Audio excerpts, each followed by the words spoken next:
I took care of my elderly neighbor for 2 years without asking for anything, and when she passed away, her family showed up and treated me like a stranger who had been taking advantage of her the whole time. There is a particular kind of hurt that doesn't have a clean name. Not grief, though there is grief in it. Not anger, though there is plenty of that too.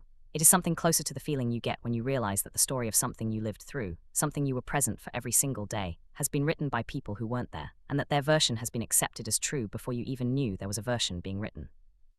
That is what I walked into on a Thursday afternoon in November, standing in the hallway outside an apartment I had a key to, being looked at by 3 people I had never met, like I was someone who needed to explain myself. My name is Paula. I am 34 years old and I live in a mid-sized city in the Mid-Atlantic region, in a building that I moved into 6 years ago because the rent was reasonable and the commute to my job was manageable, and those were the only 2 criteria I had at the time because I was 28, and those were the kinds of things that mattered to me then. I did not move in expecting to find anything other than a place to sleep and keep my things. I did not expect to find Alina. Alina lived in the apartment directly across the hall from mine. She was 79 years old when I moved in, which I did not know for the first several months because she did not look 79 and did not behave 79 and had a way of carrying herself that made age seem like a category that simply did not apply to her in the usual way. She was small and sharp-eyed and had a dry sense of humor that she deployed with precision, the kind of person who said one sentence where other people said 5, and whose one sentence was almost always more interesting than the 5 would have been. She had lived in that apartment for over 30 years. She knew everything about the building and everyone in it and had strong opinions about both. We started talking the way neighbors start talking, through small accumulated interactions in the hallway and the elevator and the mailbox area downstairs. She made a comment about a package that had been left in front of my door, and I laughed and she smiled, and that was the beginning of it. Within a few months we had graduated to stopping and actually talking, not just exchanging pleasantries. Within a year she was someone I checked on and thought about and looked forward to seeing. I want to be clear about something before I go any further. I did not become close to Alina because I felt sorry for her. I find it important to say this because I know it is the explanation that some people reach for when they hear about a young person befriending an elderly neighbor, and it was not the truth of how it happened. Alina was not a project. She was not someone I had taken on as a charitable act. She was genuinely one of the most interesting people I had ever met, someone who had lived a full and complicated life, and who talked about that life with a clarity and a lack of self-pity that I found both rare and instructive. She had been a teacher for 32 years. She had been married twice, the second time happily. She had traveled more than most people I knew and had opinions about everything from architecture to the novels of the 1970s to the correct way to make a vinaigrette. Spending time with her was interesting. That is why I did it. The care aspect of things developed gradually, the way it does when someone you are close to gets older, and the ordinary tasks of daily life start to require more effort than they used to. It was not a sudden shift. It was a slow one.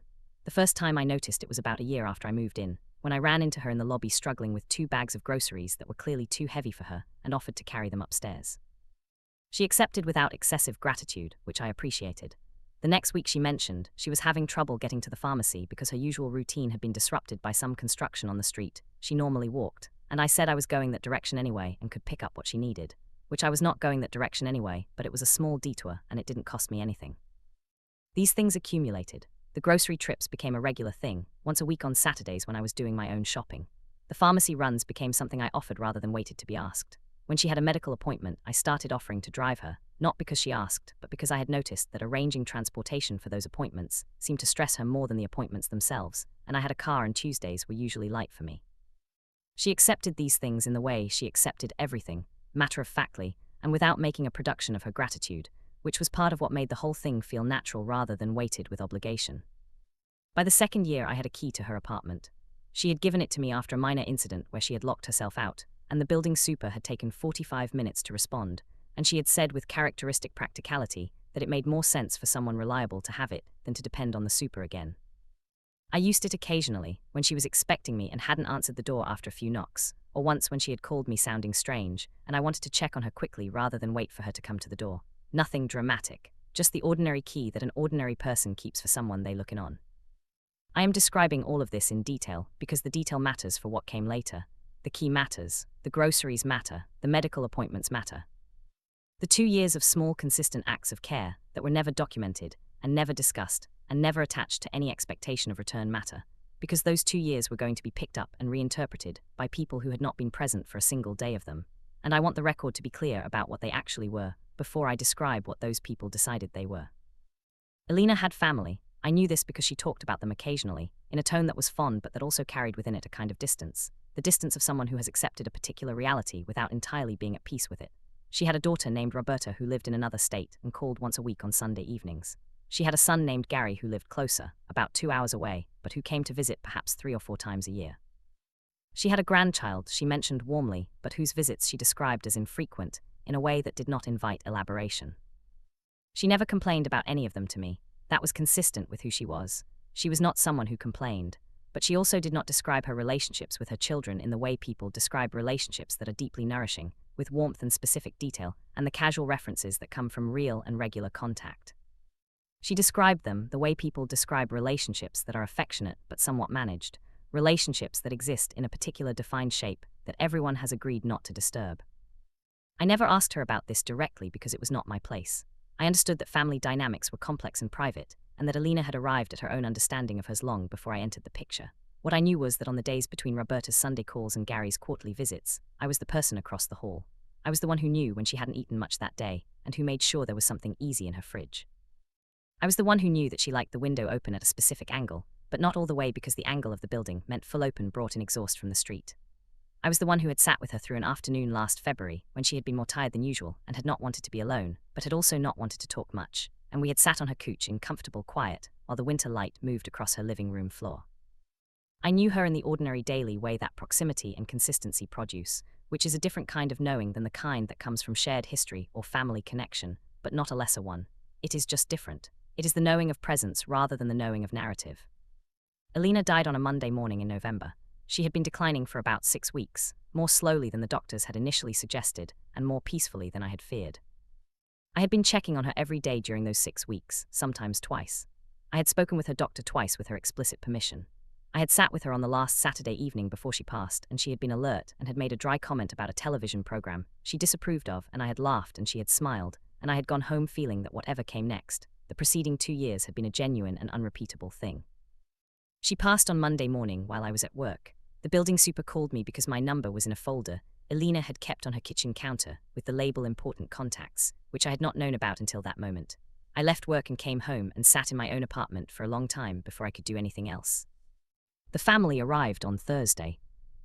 I did not meet them on Thursday. They arrived while I was at work, and I came home to find Alina's door propped open, and the sounds of people moving through the apartment, opening drawers and closets, speaking to each other in the clipped, efficient way of people who have a task to complete and are focused on completing it. I paused in the hallway for a moment, not sure whether to introduce myself or give them space.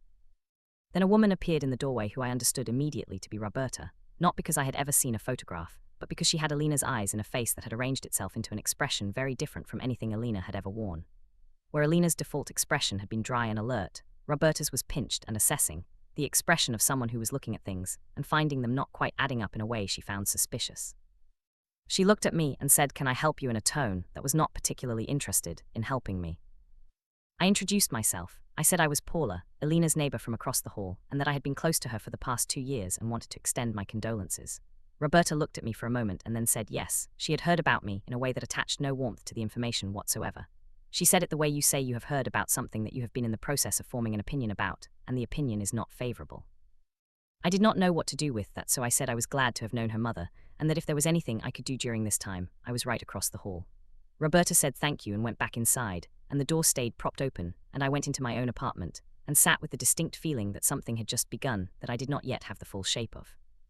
The full shape arrived the following morning, which was Friday, when Roberta knocked on my door at 8:30 and asked if she could come in and talk.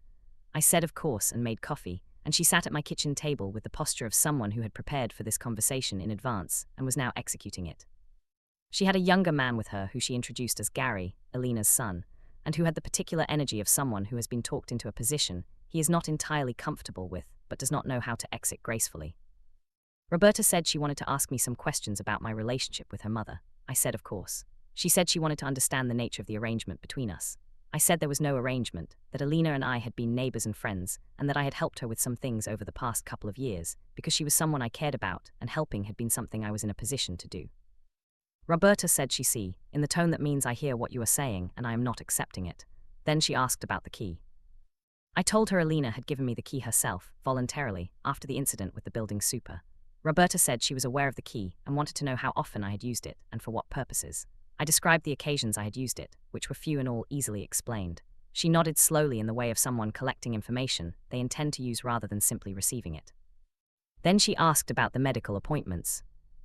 I said I had driven Alina to several appointments over the past year and a half because Alina had found arranging transportation stressful, and I had a car and flexible enough time to help. Roberta said she had not been aware that her mother was having trouble arranging transportation and that it concerned her that Alina had not mentioned it. I almost said something about what that might indicate about the nature of their communication, but I did not because it would not have been kind, and this was not the moment for unkind things. Gary spoke for the first time then. He said he just wanted to understand whether there had ever been any financial component to the arrangement. I said there had not a single cent. He nodded and looked at the table in the way of someone who has been told to ask a question and is relieved to have it behind him.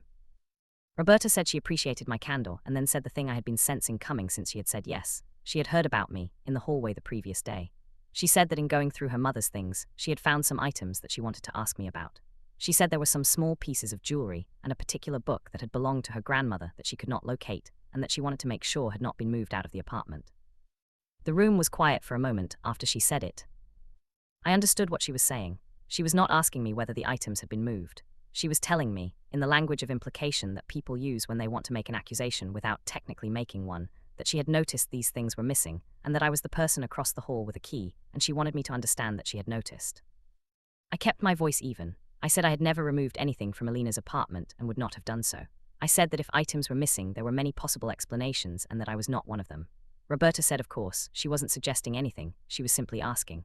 Which is the thing people say when they are absolutely suggesting something and want the plausible deniability of not having said it directly. Gary looked increasingly uncomfortable.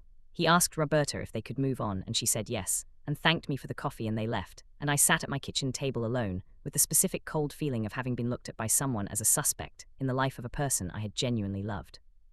I want to describe that feeling carefully because I think it is one that not many people talk about honestly. It is not just anger, though the anger is real and it is substantial. It is something more disorienting than anger. It is the feeling of having a version of yourself constructed by strangers that has no relationship to the person you actually are, and of having that version applied to the most significant and genuine thing you have done in recent memory. 2 years of showing up. 2 years of small, consistent care. 2 years of knowing when she hadn't eaten, and what the correct window angle was, and how to sit with someone in quiet when quiet was what they needed, and that was being examined for signs of predation. That was what I was sitting with at my kitchen table on a Friday morning, with a half-finished cup of coffee in front of me. Over the next 2 days, I learned more about the shape of what was happening through pieces of information that reached me through the building's natural channels.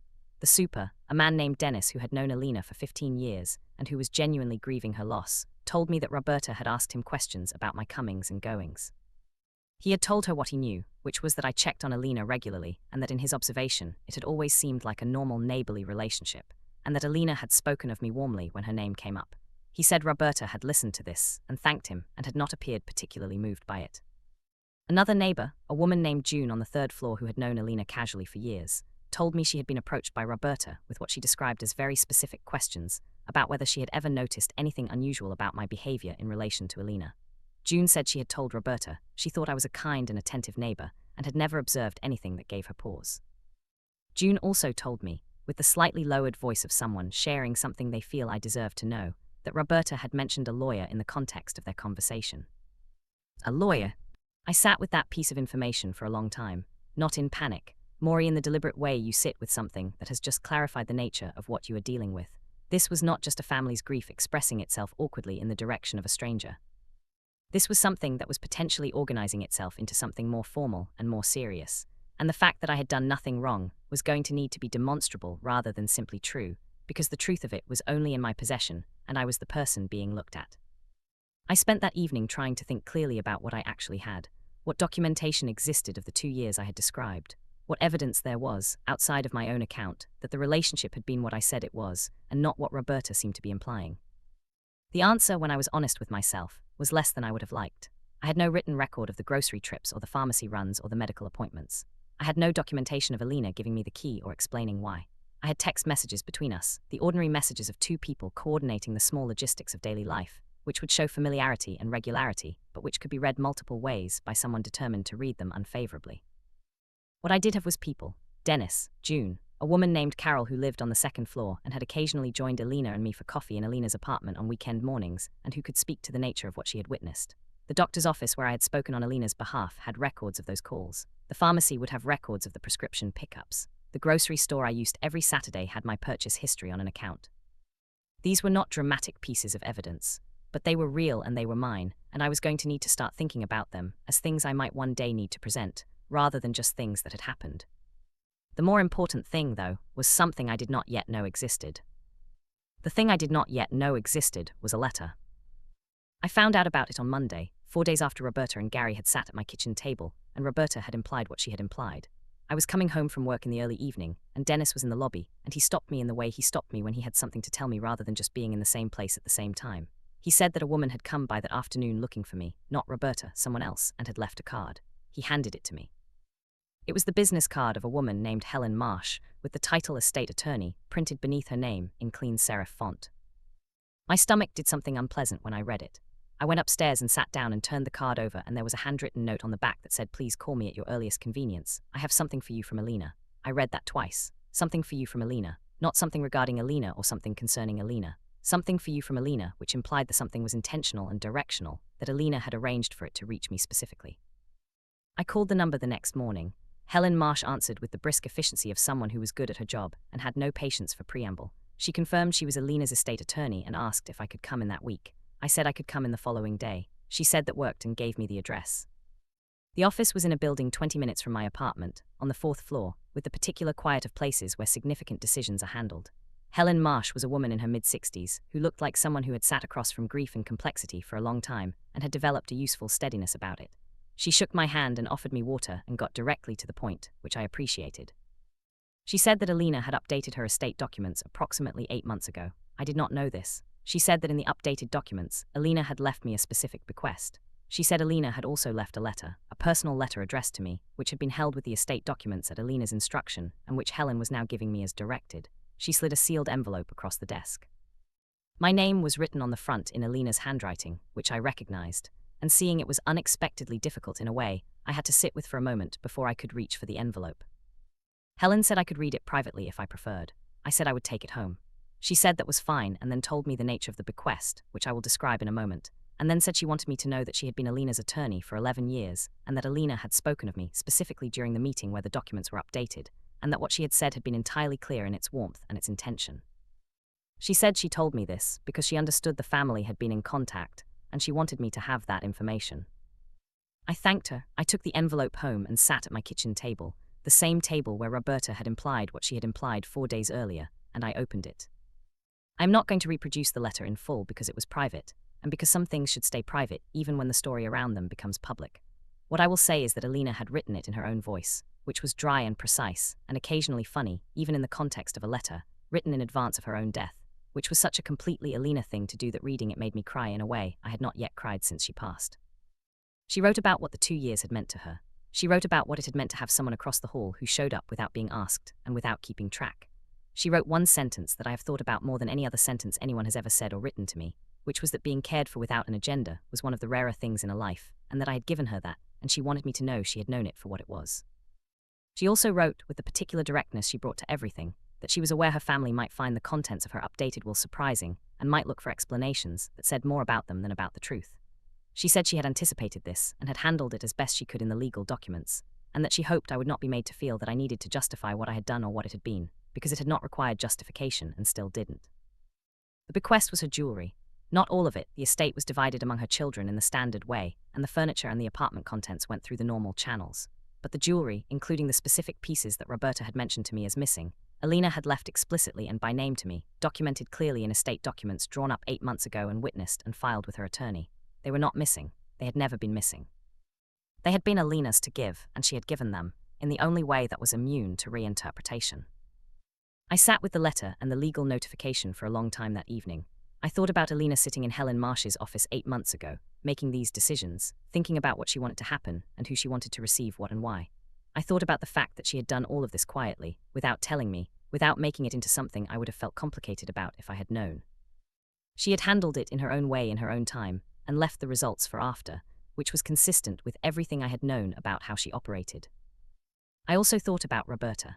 I thought about what it must be like to arrive in a city after your mother's death and find evidence of a close relationship with someone you had not known about, to find a key in 2 years of grocery receipts and medical appointment records, and the testimony of a building full of people who spoke warmly about a neighbor you were now hearing of for the first time. I tried to extend some genuine empathy toward the experience of that, toward the grief and the guilt that might be underneath the suspicion, toward the possibility that what had looked like accusation to me had been, at its root, a person confronting evidence of her own absence in her mother's final years. That empathy was real. I held onto it because I wanted to, because Alina had not been bitter about her children, and I did not want to be bitter on her behalf. But the empathy did not change what had happened at my kitchen table. It did not change the implication about the jewelry or the questions to Dennis or the mention of a lawyer. Those things had happened, and they had been what they were regardless of the pain underneath them, and I was going to have to deal with what they had set in motion before I could fully settle into the more generous interpretation. I called Helen Marsh the following morning and told her that Roberta had expressed concern about missing jewelry to me directly, and that I wanted her to be aware of that in the context of the estate proceedings. Helen said she was already aware, that Roberta had been in contact with her office, and that the documentation in the estate was entirely clear and would speak for itself when the time came. She said it in the calm and slightly definitive tone of someone telling you that something is handled, and I found that tone deeply reassuring in the way that competent people dealing with difficult situations are always reassuring. I asked Helen if she thought there would be a formal challenge. She said she could not predict what the family would decide to do, but that the documents were solid, and the circumstances of their preparation were well documented, and that Alina had been clear and consistent in her intentions. She said Alina had specifically anticipated questions and had addressed them in writing within the estate documents themselves, which was not something all clients thought to do, but which Alina had been characteristically thorough about. Of course she had been. Of course Alina had thought it through and documented it, and anticipated the complications and addressed them in advance. That was who she was. That was exactly who she was. I hung up and sat with the phone in my hand, and felt something I had not felt since the Thursday when I had stood in the hallway and been looked at as a stranger. I felt, for the first time since Alina died, something that was not grief and not anger and not the disorienting cold of being misread. I felt her presence in the situation, her particular intelligence and foresight, and the specific way she had of managing things she cared about without making a fuss. She had known this might happen. She had prepared for it. She had, from beyond the conversation, done exactly what she always did, which was to make sure that the people she trusted had what they needed. I let myself cry again. It was a different kind of crying than before, less raw, more full, the kind that comes when grief and gratitude arrive at the same moment and you stop trying to separate them. The estate process took about 3 months. I was not involved in most of it in any direct way, which was by design on Helen's part and fine with me. I had provided a brief written statement at her request, outlining the nature of my relationship with Alina and the specific circumstances of the key, and beyond that I let the documents do what Alina had prepared them to do. Helen had been right that they were solid. The jewelry passed to me without a formal challenge, though I learned later through Dennis that there had been conversations within the family about whether to contest it. Those conversations had apparently ended when the full estate documents were reviewed, and the letter Alina had written to accompany the bequest was read, the one in which she had explained her intentions in her own words, with the kind of clarity that left very little room for productive argument. I do not know exactly what Alina wrote in that accompanying document, because it was addressed to her family rather than to me, and I was not given a copy. But I can imagine its tone because I knew her tone, and I think Roberta and Gary encountered something in it that was difficult to receive and impossible to refute. Alina was a woman who said what she meant with precision. I imagine she said what she meant about me with the same precision she brought to everything else. Roberta contacted me once more during those 3 months. It was an email, brief and formal, that arrived on a Tuesday evening. She said she wanted to acknowledge that she had perhaps been hasty in some of her initial assumptions, and that she hoped I understood it had been a difficult time. She said she could see that her mother had valued my friendship, and that she was grateful her mother had not been alone in her final years. The email was not an apology in the direct sense. It did not say I was wrong to imply what I implied, or I should not have asked Dennis those questions, but it was something. It was a reaching toward acknowledgement, even if the reaching stopped well short of the full distance. I wrote back the same evening. I told her I understood that grief made everything harder and that I had not taken her questions personally, which was not entirely true, but was the version of the truth that served everyone better in that moment. I told her that her mother had spoken of her with love and that I hoped she was holding up. I meant both of those things completely. We have not been in contact since. I don't expect that will change, and I don't think it needs to. Some things resolve well enough without becoming warm. This was one of them. Gary sent a card about 6 weeks after the email from Roberta. Just a plain card with a brief handwritten note that said he was sorry for the way things had started, and that he was glad his mother had had someone looking out for her. It was the most direct thing either of them had said to me, and I appreciated it in proportion to what it had clearly cost him to write it. People are more complicated than their worst moments, and Gary's worst moment had been sitting at my table looking at it, while his sister asked about the jewelry, and his card told me that he knew that, and had done what he could with the knowledge. I kept the jewelry. I want to say that plainly because there might be people reading this who think the gracious ending involves giving it back or donating it, or making some gesture of renunciation that would satisfy the people who had doubted me. I did not do any of that. Alina had left me those things deliberately and specifically, and the deliberateness and the specificity were the whole point. To give them back would have been to undo exactly the thing she had chosen to do, and I was not going to undo it. I wear one of the pieces sometimes, a small brooch that Alina had told me once had belonged to her own mother, though she had said it with the casual offhandedness she used when she was mentioning something important but didn't want to make a production of it. I wear it on ordinary days, not special occasions, because I think she would have found it funny to be represented by something worn to the grocery store or a work meeting, and because the ordinariness of it feels true to how she actually existed in my life, which was in the ordinary days, in the regular texture of things, not in the exceptional moments. The thing I have thought about most in the year since all of this happened is not the conflict with Roberta, though I think about that too. What I think about most is what Alina had done when she sat in Helen Marsh's office 8 months before she died and made those decisions. She had looked at her life and the people in it, and she had made a clear-eyed assessment of what she wanted to do and why, and she had done it without telling me, without making it into something I would carry before I needed to, without attaching any obligation or expectation to it. She had just handled it, quietly and completely and in her own way. That is, I think, the most generous thing anyone has ever done for me. Not the bequest itself, though that was generous in the ordinary sense, but the way she did it. The fact that she thought about what might happen and what I would need and made sure that the truth of what we had built was protected by something more durable than my own account of it. She knew that my account alone would be contested, not because it was untruthful, but because it was only mine, and she made sure there was something else. Something in her own hand, filed and witnessed and legally sound, that said this is real and this was mine to give, and I am giving it. I have told this story to a few people in the past year, and the response that comes up most often is some version of "at least it worked out," which is true, and I accept it in the spirit it is offered. But I want to push back on the framing of it a little, because the resolution of the legal situation is not the part of this story that I carry most. The part I carry most is the 3 days between the hallway and the letter. The 3 days of sitting with the knowledge that what I had done was being looked at through a lens that made it ugly, of cataloguing what evidence I had and finding it thinner than I wished, of feeling the particular cold of being misread in a way that seemed to be gaining institutional momentum. Those 3 days happened. They happened to me, and they were real, and they were genuinely painful in a way that the eventual resolution did not entirely undo. Because the resolution answered the legal question, but it did not answer the experience of having been suspected. The experience of having been suspected was its own thing, and it lived in its own place, and it has not entirely left. What I have done with it over the past year is try to turn it into something useful. Not in a forced way, not in the way of people who package their painful experiences into lessons too quickly because sitting with them is uncomfortable, but genuinely. I have thought about what it means to do good things that go undocumented. I have thought about the gap between what we know about our own intentions and what other people can see from the outside. I have thought about Alina's decision to document things, to put her intentions in writing, to leave a record not because she distrusted me, but because she trusted me well enough to know that without a record the world might not trust me in her absence. There is something in that worth keeping. Not the lesson to always protect yourself legally, though that is a practical truth. The deeper thing is about the relationship between private goodness and visible evidence, about the fact that the people who do the quietest and most genuine care are often the ones least equipped to prove it when proof is demanded. Alina understood that. She solved it the only way it was solvable, which was to become my witness herself, in advance, from a position no one could challenge. I think about her most in the evenings when I am coming home from work, and I turn the corner into the hallway, and there is the door across from mine, which belongs to a new tenant now, a young man who moved in about 4 months after Alina passed, and who I have exchanged pleasantries with in the lobby. He seems nice. He does not need anyone to carry his groceries. Sometimes I stand in the hallway for a moment before I open my own door, and I let myself remember what it was like when that door across from mine was hers. The specific quality of how the light fell in the hallway on winter afternoons. The sound of her television, sometimes audible when things were quiet enough. The slight pause in my key turning my own lock that I developed at some point, automatic and unconscious, that was the habit of listening for whether she was moving around in there, whether she was okay, whether today was a day I should knock. I still do that sometimes. I still pause. My body has not entirely unlearned it.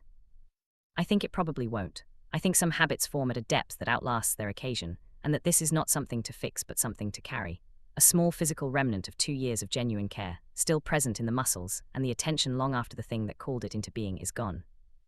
Alina would have found that sentimental in the best possible way.